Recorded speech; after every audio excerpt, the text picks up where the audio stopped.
I had a question. I had someone asked some really good questions that I guess are kind of related to this. Really, they were, I would say they were asking me, that they were someone that has so yeah, I would say that this is someone who has worked hard on recovery, not for a long time in my frame, not over a long period of time, more months, um, or potentially sort of a year, but sometimes this just takes longer. It certainly did for me. And I guess they were, they were on board with the logic of everything we're talking about, but struggling with actually applying it. And I think many people have asked this question in the group, like, how do you apply it when it really hits the fan? And the symptoms are super intense and it all becomes very believable and it's very, very difficult. And I guess the person was talking about relationship OCD, but this could apply to any OCD theme. And I guess they were sort of feeling a little bit hopeless, a little bit like, were they the exception? Can they really recover? Can they really make this work? Should they be trying some other approaches? And these are all questions I had myself. I thought all the, they said at one point, am I a lost cause? Which is obviously a very heartbreaking thing to read, because I don't think anyone's ever a lost cause. But we've all felt like that. I felt like that. There were many times I was working on this stuff where I either thought the people I was inspired by that had really used acceptance and exposure, ERP, and this sort of similar skill set, and had recovered, I either thought of them as like, well, they're very resilient. They were probably more confident and more determined than I was. I'm a much more vulnerable, fragile. I've been a anxious mess since I was a little kid. Maybe they just didn't have the same symptoms as me, or I would kind of view it like that. Well, maybe they can do it, but I can't. Or at times, like, I'll be skeptical. I'll be like, well, maybe they're not really able to do what they say they can, or maybe it's a temporary improvement, and all this sort of like hopeless doubt. So I've felt like that myself, and I would say, like, for this person, I think really it, one part of the answer is that it all depends what our goals are for recovery. I think all of you know by now, when you're talking about acceptance and commitment therapy alongside ERP for OCD, we're not talking about a simplistic recovery where you just do the technique and your symptoms reliably decrease and you get to a point where the symptoms are near dormant and okay, they might pop back up, and then you do some ERP and then they'll come down and they'll go dormant and then you'll have very minimal symptoms. Like, I just don't think it's really that simple. And an ACT-based recovery is more, we're shooting for this real strong ability to be with intrusive thoughts and difficult feelings, not do the compulsions, be able to focus on what we care about, not fall for OCD, not lose insight and start to believe it and get all tangled up with it, but see it for what it is, intrusive thoughts that are unpleasant, but we can cope with, we can be with and not be pushed around by. Uncomfortable feelings, yes, can be very intense, but I can make room for them. I can be with them, and I can stay focused on my goals in life, my values in life, and I can be self-compassionate throughout all of this. And that's the primary goal. And so your symptoms could be high, they could be low, they could come and go, they might sometimes be intense, might drop away.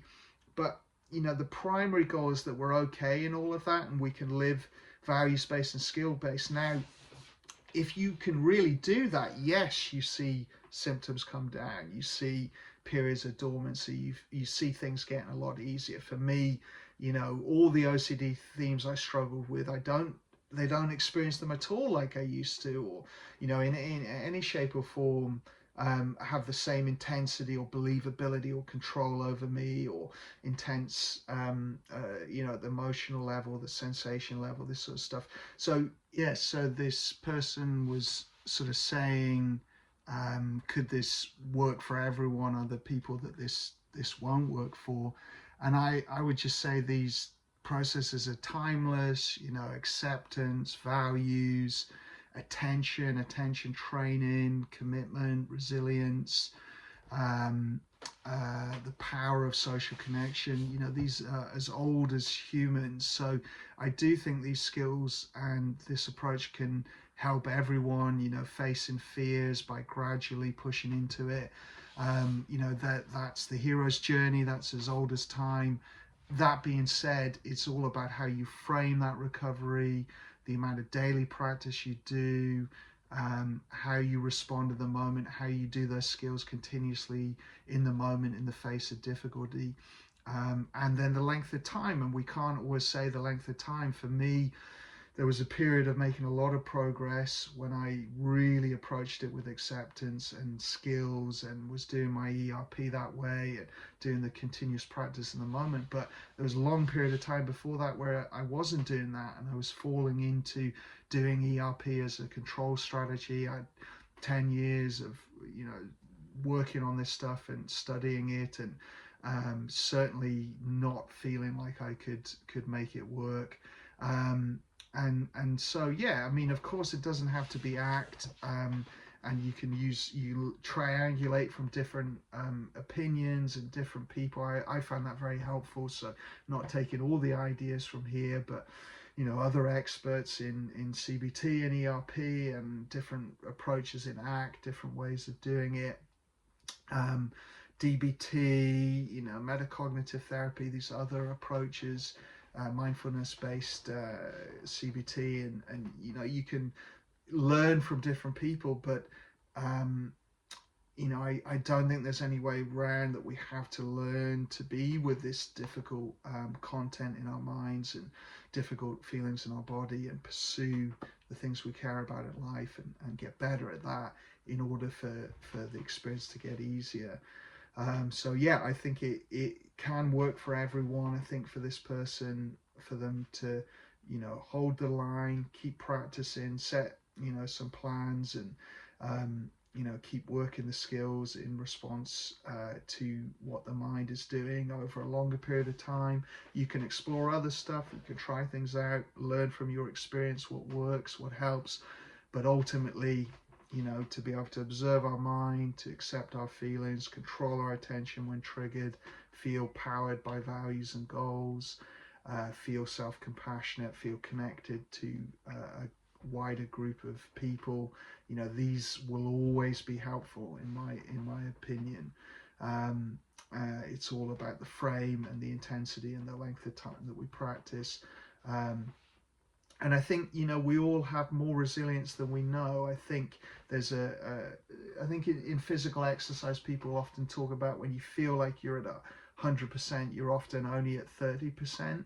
Well, I think it's the same for this stuff. I think that often, you know, we're really only at 30% acceptance, 30% ability to, you know, keep pushing back at OCD and digging deeper. And you can use all these skills, all these processes, you know, connection to values, motivation, our diffusion, our acceptance skills, our focusing whilst triggered skills, self-compassion, connection to other people. We can use all of that to dig out that further 70% and keep going and build something that's resilient over time. So yeah, I would keep going. I would be very targeted and planned and deliberate about what you're doing, and never give up.